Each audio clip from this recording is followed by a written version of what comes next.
For more than 25 years, HEROS has been making sure that there's as few barriers as possible for the kids who need access to the sport of hockey. HEROS' origins are really for young people who live with significant financial and social barriers that just want the opportunity to be part of something positive in their community with their friends, build new friendships, be mentored, be supported by coaches and people in the community. They just want to feel like they belong somewhere.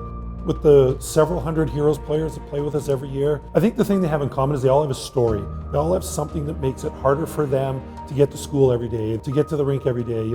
For some that's food insecurity, for some it's access to transportation. What they share is life is hard, and so we want to give them somewhere. It's really important that they play the game in their community, that they walk to the rink or it's a short ride to the rink, so that they are staying and having a positive opportunity within their community, because we know that young people who feel like they have a little bit of sense of identity and a little bit of sense of ownership in their community, more likely to want to make their community a positive place. It's not about hockey. Our success measurements are not what happens on the ice. It's really what happens in the dressing room and what happens outside of the building. We use the analogy, if you fall down and you get back up, like we can teach you to do that. We can teach you to do that on the ice. We want to teach you to be able to do it off the ice. So kids develop a sense of mastery, a sense of self-confidence. They get to try something they never thought they'd get to try.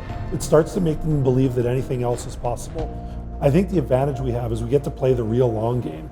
We meet them when they're 8 or 9 years old, and we tuck into them until they graduate high school and beyond, with university bursaries and stuff like that. So we don't have to hurry. One baby step a week still gets you 100 steps down the road. And then we have these amazing volunteers who all come from very different walks of life. They all bring something different to the table. Some of them are old HEROS kids who have come up through the program and have found their place in the world. Some of them are from communities and neighborhoods on the other side of town, and they just want to give back. Everybody comes together, and every kid gets what they need. They get a cheerleader, they get a mentor, somebody who knows what it's like to be them, but somebody who knows what it's like to be who they want to be.